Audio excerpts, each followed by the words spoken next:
Hello to our YouTube family of subscribers and viewers. As promised at the end of last week's video on the 1963 Cadillac Eldorado Barrettes, this week's feature is a cool little car that was very popular when new.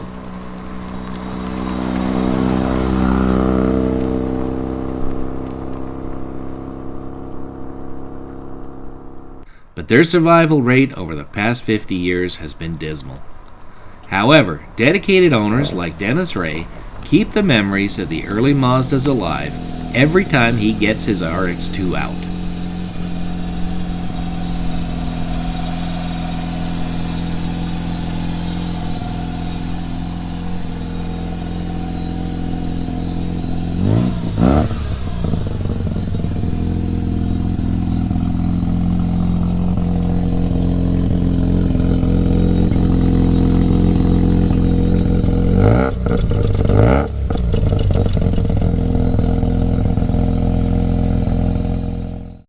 He drives it often and never fails to get thumbs up and waves from enthusiastic onlookers.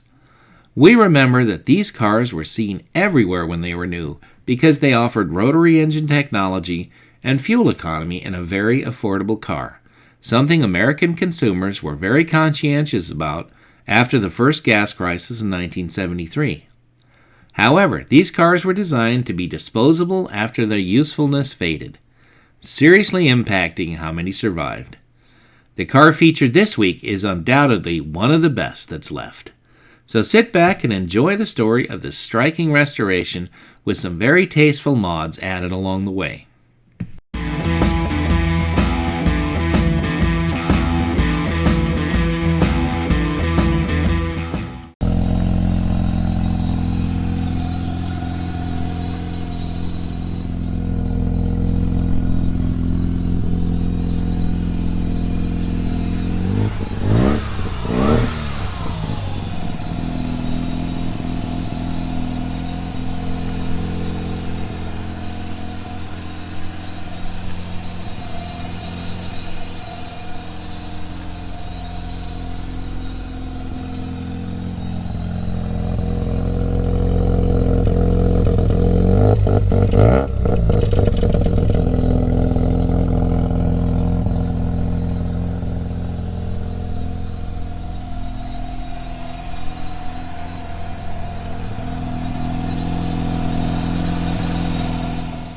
My name is Dennis Ray. This is my 1973 Mazda RX2. I found the car out in Buckeye, Arizona, about 20 years ago now. When I first got the car, a little history on the car, I guess. It was originally from California, from Fresno Mazda. So when I got the car, it didn't have a motor or transmission in that, so I had to source a motor and transmission. And then I had to do some fabrication because I converted it from a 12A rotary motor to a 13B, which is a little bit longer.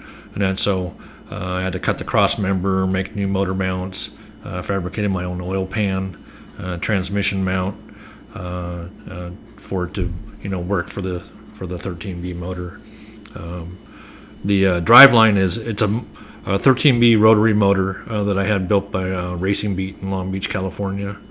So they did a street port on it. They put new rotors and rotor housings from 81 to 85 RX7, and then it also has an 81 to 85 electronic ignition and that. And then the intake and exhaust is from Racing Beat, and it has a Holley 600 carburetor that's specially tuned by Racing Beat for rotary motors, and it also matches the street port that Mazda did on the motor. But when I did the restoration, the first restoration was to get the car to be able to drive on the road, which meant replacing all the bushings and rebuilding the front brake calipers. It has, which is surprising for a 73 car. Well, maybe not surprising, but it's got disc brakes on the front, drums in the back. It's got a factory 4-link rear end in it.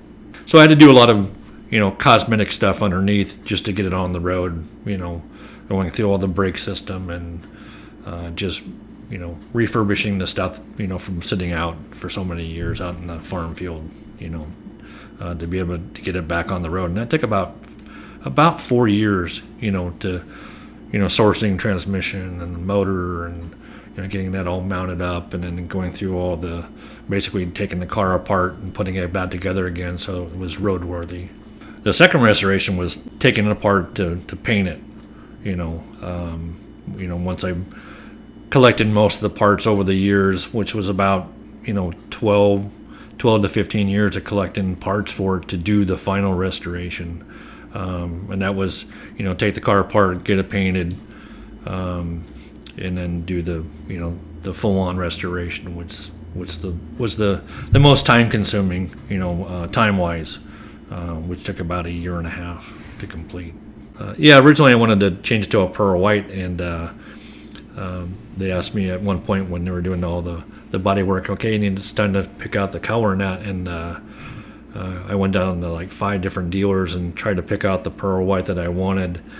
I can't pick out a color, and every other car I saw was pearl white, and I'm like, I can't do it. So when I was at the body shop, I was looking through their paint book, and I found this yellow, because originally it was a kind of a pastel yellow car. And I saw this color, and it was a Lexus color. The color is called Flare Yellow, and what I found out later on, it's only a special order color, or when they came out with the LC 500, the color is amazing. So when I got the car, all the interior was still intact. Even the headliner and carpet and was original to the car. All the trim inside that you see, the door panels and the door pulls and the window cranks, the console, the dash, the radio, the clock. The clock, I've updated it. The clock didn't work, so I sourced an NOS, an original clock that works, and that. But all the instruments and the glove box and the kick panels and sill plates and that are all original to the car, and it had the original seats in there, but I upgraded the seats to Mazda RX8 seats, which are a lot more comfortable. And so for the back seat, what I ended up doing was buying a pair of RX8 back seat. The problem was that you couldn't buy that factory material. I bought the pair of back seats, and I had them at the interior shop, and we were like brainstorming, and they're like, okay, well, let's just take the material off the seats, and then they fused them into a bench seat. The second part that was the hardest part to figure out how to restore was the dash pad. I tried it. I had the original. It had the original dash pad on there. They get the sun rot and the cracks in there. And I tried to repair it. The problem was the dash pad. When I wanted to put it back on the car, I couldn't get it on the car. It wouldn't fit anymore.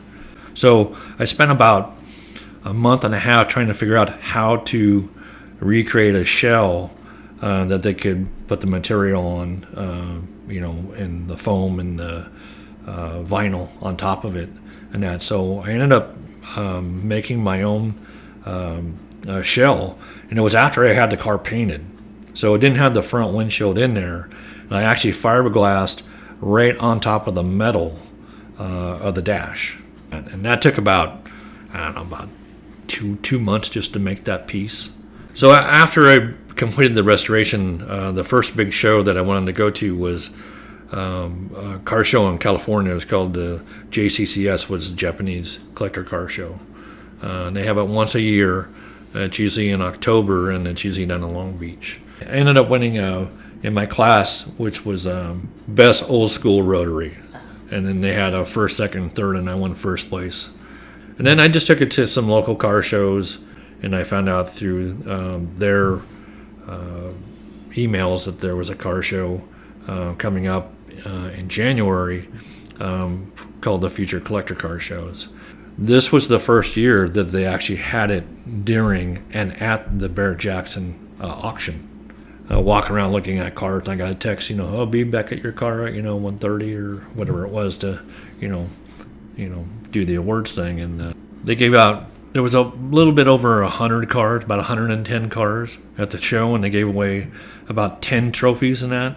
And then so I won the best restored car, which was really cool. And I got to drive it up on stage, and got my picture with Craig Jackson and Mayor of Scottsdale and the judge that picked my car. And yeah, so the next big car show I went to was at Concourse in the Hills in Fountain Hills. We kind of did a walk around, the show, and there was some amazing cars and that. I ended up winning an award, which was not, I didn't foresee that.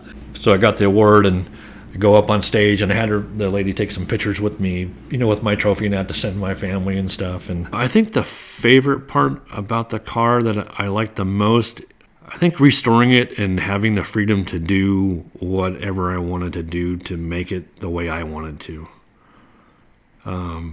It's not one specific thing, but just, having that vision of what I wanted to look like when it came out in the end. And that's what I like the most.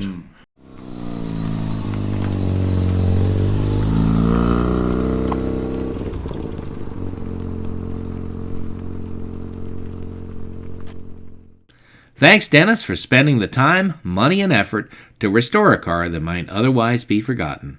This RX2 immediately caught our attention at a recent show, and Dennis is as nice a guy as you could ever find. Be sure to like and share this video, and please consider subscribing to the channel if you haven't already. We've got a lot of great content in the weeks and months ahead, so a free subscription will ensure you never miss one of our videos.